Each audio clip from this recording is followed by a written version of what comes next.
Hello friends, welcome back to my YouTube channel. तुमचं स्वागत आहे माझ्या एजे व्लॉग या यूट्यूब चॅनलवर। आणि तुम्ही माझ्या चॅनलवर नवीन असाल तर सबस्क्राइब करा आणि व्हिडिओ शेवटपर्यंत नक्की पहा।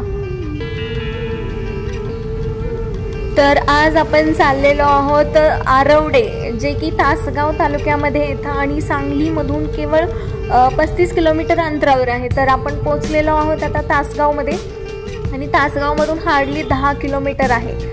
तर हे आहे तासगाव, तुम्ही बघू शकता। तर आज आपण आरवडे येथे चाललेलो आहोत राधाकृष्ण मंदिराला भेट देण्यासाठी।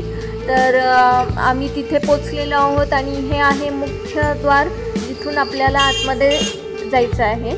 आणि जर तुम्ही सांगलीकर असाल तर तुम्ही या मंदिराला अवश्य भेट द्यावी असं मला वाटतं। आणि हे बाहेरून तर इतकं सुंदर दिसत आहे।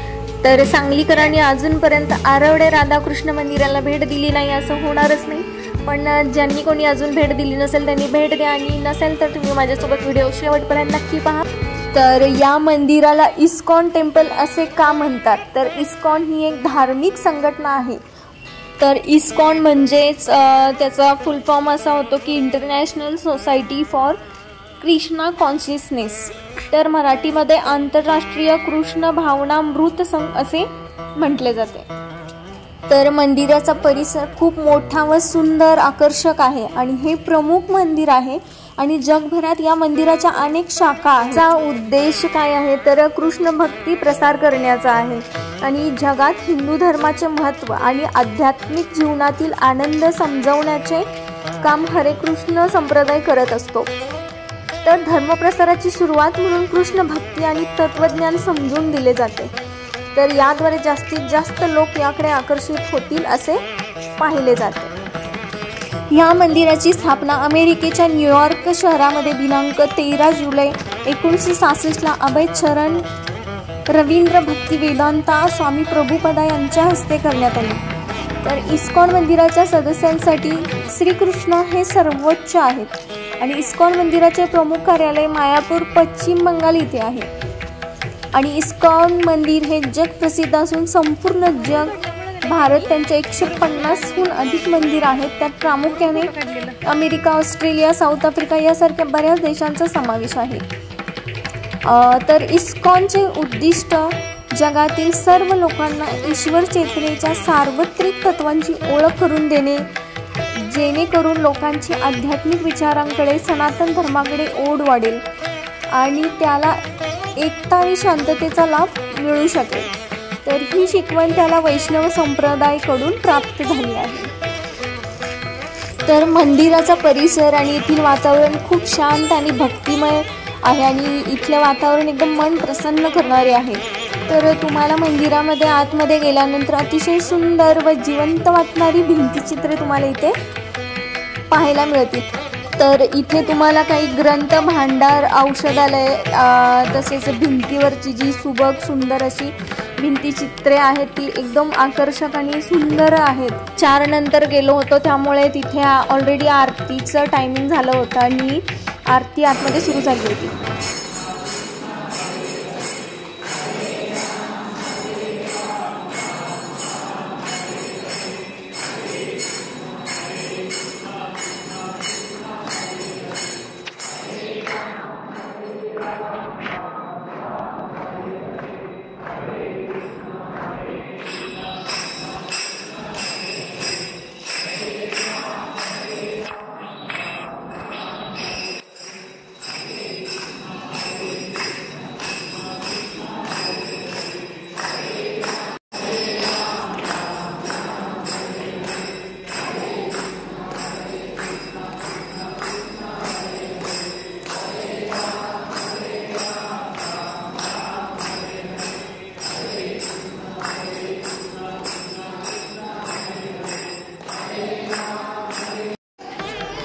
तर भारतासह जगभरातील अनेक मुख्य शहरात कृष्णांची असंख्य इस्कॉन मंदिरं सापडत आहेत। तर या मंदिरामध्ये नित्य नियमाने भक्तांचा ओढाही असतो। हा समोर जो पुतळा तुम्हाला दिसत आहे तो आहे या संस्थेचे संस्थापक AC भक्ती वेदांत स्वामी प्रभुपाद यांचा आहे। मित्र असावा तर कृष्णासारखा, प्रियकर असावा तर कृष्णासारखा, नवरा असावा तर कृष्णासारखा, पुत्र असावा तर कृष्णासारखा. तर अशा कितीतरी नात्यामध्ये आदर्श राहिलेल्या कृष्णाने आजन्म अनेक त्याग केलेत आणि त्यांच्या वाट्याला अनेक दुःखे आली. आपल्या जिव्हाळ्याच्या लोकांना सोडून द्यावं लागलं. जन्मताच आईपासून दुरावला. प्रिय सखी राधाही दुरावली. गोकुळ सोडावं लागलं. मथुराही गेलं. पण कृष्णाची ख्याती जगभर पसरली आणि त्यांच्या भक्तिरसात तल्लीन झालेल्या व्यक्तींच्या आयुष्यात उत्सव साजरे होऊ लागले. आनंद, समाधान, समृद्धीसाठी कृष्ण भक्त त्यांच्या चरणी लीन होतात आणि त्यांचा पाळणा झुलवण्यासाठी आतुर होतात. तर मंदिरातल्या देवाऱ्यात त्यांची छोटीशी बालकृष्णाची मूर्तीही पूजतात. हीच कृष्ण भक्ती आता जगभरात प्रसिद्ध आहे.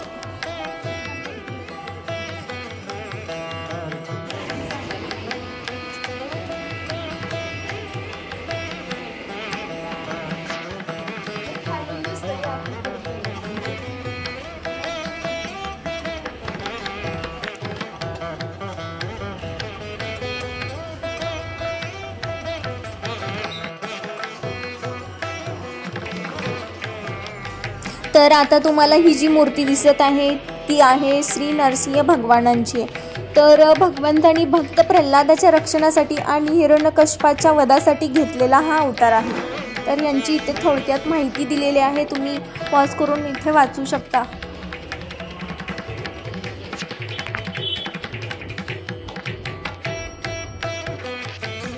तर हे जो तुम्हाला आता मूर्ती दिसत आहे ती आहे संपूर्ण विश्वातील श्रीमंत देवस्थान श्री तिरुपती बालाजी देवाची प्रतिभूती आहे.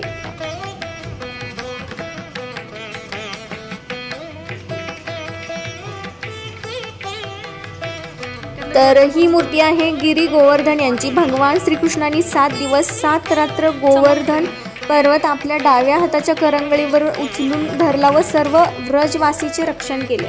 तर ही मूर्ती आहे भगवान शिवजी. यामध्ये माता पार्वतीला श्रीमद भागवतमचा संदेश देत आहेत.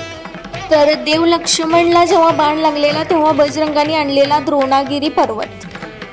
तर आता आमचं कृष्ण राधाचं दर्शन घेऊन झालं होतं आणि आम्ही आता तिथून महाप्रसाद घेतला आणि तिथून बाहेर निघालो. तर बाहेरही खूप छान असं गार्डन आहे. आपण आता तिथे जाणार आहोत. तर तुम्ही तुमच्या जवळच्या इस्कॉन टेम्पलला नक्की भेट द्या. जे कोणी सांगली तासगाव येथील असतील त्यांनी येऊन अवश्य भेट देऊन राधाकृष्णांचे दर्शन घ्यावेत, कारण खूप सुंदर आणि आकर्षक मंदिर आहे. तर आम्ही इथून गार्डनमधून थोडा वेळ थांबून इथे साईडला एक कृष्ण तत्वदर्शन आध्यात्मिक बोधप्रद व चित्रमूर्ती प्रदर्शन आहे. तर त्यात राधाकृष्णांच्या एकदम सुंदर आणि देखण्या मूर्त्या आहेत. तिथे आम्ही आता जाणार आहोत. तर जे काही ते चित्र व मूर्ती प्रदर्शन आहे तिथे आतमध्ये व्हिडिओ फोटो काढण्यासाठी परमिशन नाही आहे आणि तिथे 15 रुपये तिकीट आहे. जर तुम्हाला बघायचं असेल तर तुम्ही तिथे बघू शकता. तर त्या चित्र आणि मूर्ती प्रदर्शनामध्ये हेच सांगितले आहे की कृष्णांची जी काही तत्वे आहेत, माणूस ज्या काही गोष्टी वाईट करतो, वाईट एखाद्यासोबत केल्यानंतर त्याची आपल्याला शिक्षा काय मिळते याविषयी इथे माहिती दिलेली आहे. तर या चित्रामध्ये दाखवले आहे की एक आत्मा किती शरीरामध्ये प्रवेश केला. तर या चित्राचा अर्थ आहे की सत्यता कशी नष्ट होते. तर जे कोणी फसवतात, लूटमार करतात त्यांच्या पोटामध्ये अत्यंत तप्त सळईने चटके दिले जातात. तर या चित्राचा अर्थ आहे तपस्या नष्ट होते. म्हणजे जे कोणी नशापान करतात त्याला नरकात तप्त लोखंडाचा रस पाजविला जातो. आणि या चित्राचा अर्थ आहे की पवित्रता नष्ट होते. म्हणजे जे कोणी व्याभिचार करतात त्याला तप्त लोखंडी पुतळ्याला आलिंगन करविण्यास भाग पाडले जाते. तर या चित्राचा अर्थ आहे दया नष्ट होते. म्हणजे जे कोणी मांसाहार करतात त्यांना नरकामध्ये हिंसक प्राण्याद्वारे त्याच्या शरीराचे लचके तोडण्याची शिक्षा दिली जाते. तर या सर्व शिक्षा देण्यासाठी पापी जीवात्म्यांना नरकामध्ये यातना देह नामक शरीर दिले जाते आणि अशा शरीराचा मृत्यू होत नाही आणि त्या शरीरात केवळ यातनाच भोगाव्या लागतात. तर ह्या आहेत विठ्ठल रुक्मिणीच्या, संत तुकाराम, संत ज्ञानेश्वर माऊली यांच्याही मूर्त्या आहेत. तर पुढे तुम्हाला एकदम सुंदर आणि देखण्या अशा राधाकृष्णाच्या मूर्त्या आणि ते झुला झुलत असतानाचं इतकं सुंदर दृश्य आहे ना की ते तुम्ही पाहून एकदम तुम्हाला मस्त वाटेल.